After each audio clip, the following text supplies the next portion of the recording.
Live from the Congress Center in London, England, it's theCUBE at MIT and the Digital Economy, the second machine age.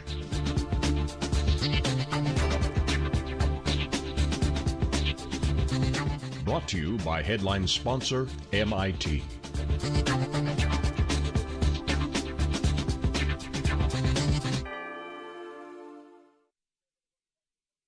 MIT IDE conference, the Initiative of the Digital Economy. MIT's two professors, Erik Brynjolfsson and Andrew McAfee, wrote this great book, The Second Machine Age, really innovative book. The first machine age, basically the premise was the steam engine, and now the second machine age is the computer. Interestingly, it took decades after the steam engine was introduced to really have an impact on society. It wasn't until the Watt steam engine, decades later, that productivity really started to pick up.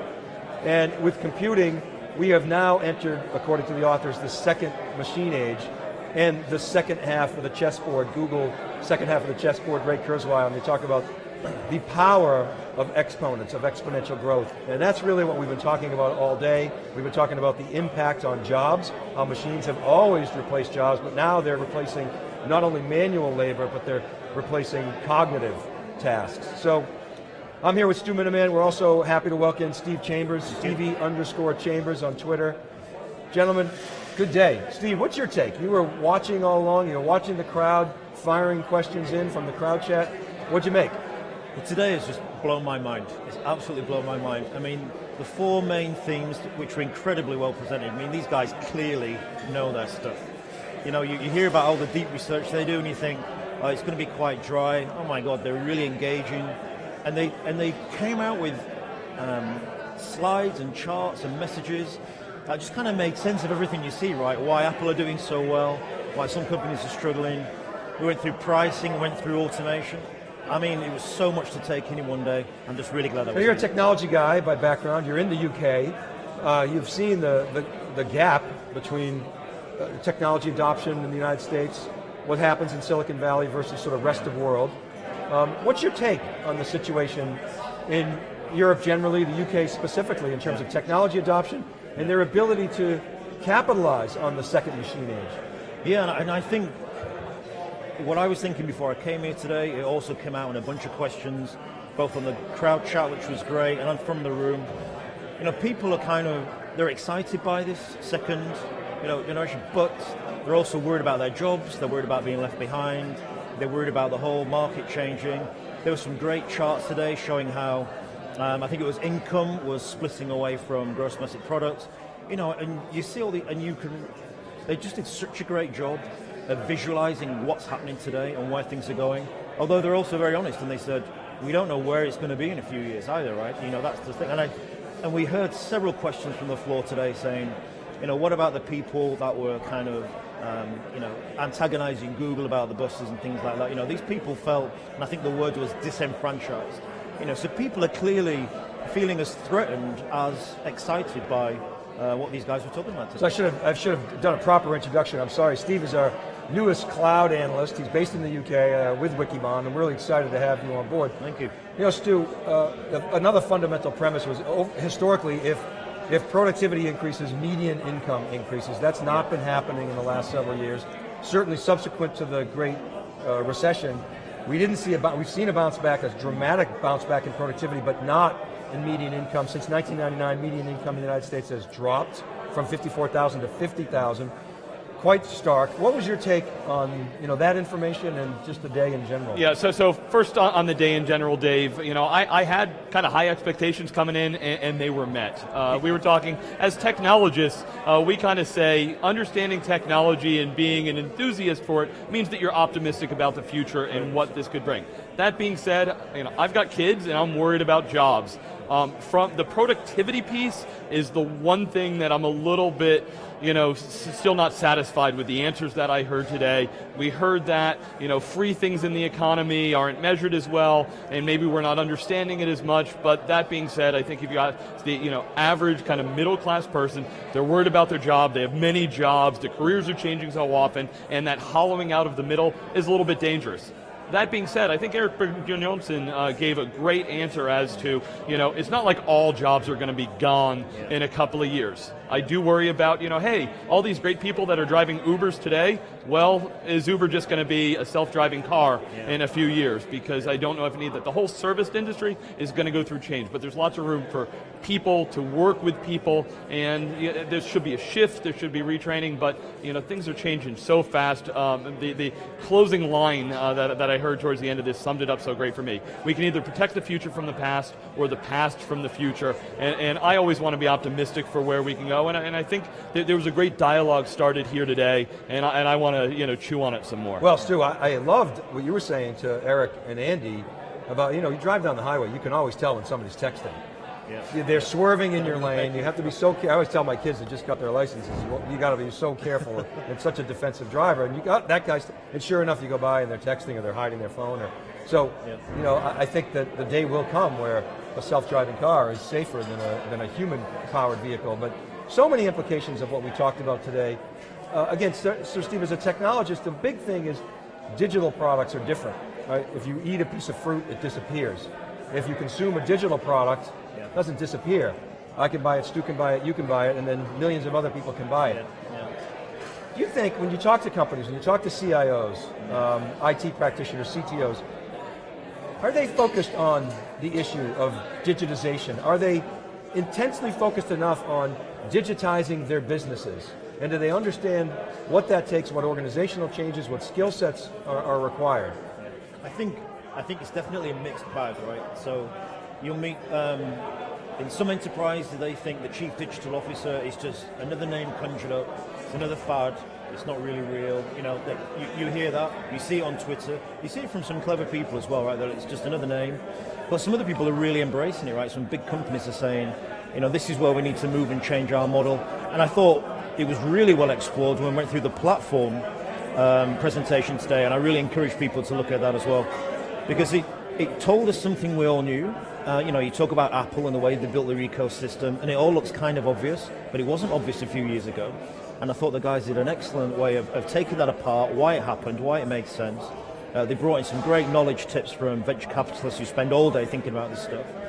But I think they also answered some of the questions well. So I think there was one of the questions in the crowd chat when it said, well, if someone's already got an ecosystem in place, a platform in place, is there no room for anyone else in the market? If I come next to the market, right, Stu, is there any point? So Steve, great point. Actually, John Furrier is banging away in the crowd chat right now and talking about some of the dominance of some of the big players. We use the example of Waze here a bunch of times. Waze did some great stuff. It's bought by Google. Great platform company. Google's sucking up a bunch. Right. Apple, Amazon, they talk mostly on the consumer side, but Amazon, huge platform obviously in that market. I'm curious, we were saying that there's lots of innovation happening in UK, around the world, but a lot of those platforms started in the US.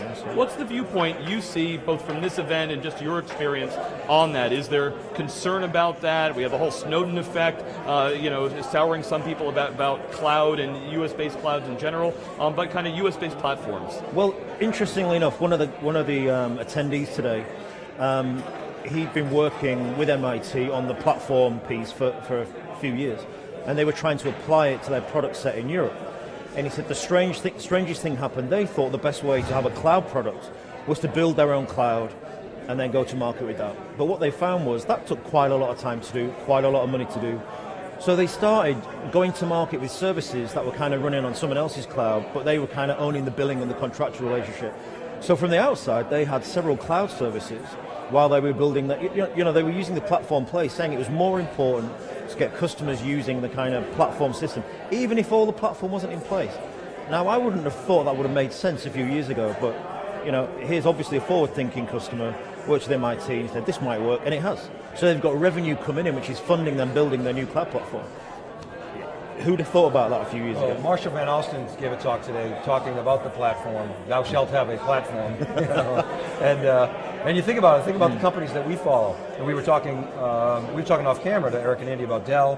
What do you think about Dell? Blah blah blah. And obviously, we love what Michael Dell has done to take the company private. What's the platform play there? It makes you think about that. Well, Watson was the big one today, got mentioned a lot. And of course, Watson, it's a platform that they're trying to go into lots of verticals. Well, and IBM's reorganized the company, and one of the divisions is platform. So Ginny flattened out the organization and well, the Watson Analytics is under Picciano, but Watson is its own division. So presumably that's huge potential for IBM. It's quite unique in the industry. VMware's a platform. Amazon has a platform. I mean, I guess anybody with an API has the potential to be a platform. But it was interesting listening to Marshall. You start to think about and evaluate companies in that context. And of course, this is nothing new, right? I mean, Furrier's always talking about the platforms, and the Silicon Valley crowd is always talking about it. But when you start to evaluate it in the context of the digital economy, it starts to come into clearer focus, the imperative to have that platform. It was a great quote today, and I think it was Andy that said it towards the end, but there were so many great statements out today. I mean, my head's just full of them. I think they're falling out of my ears.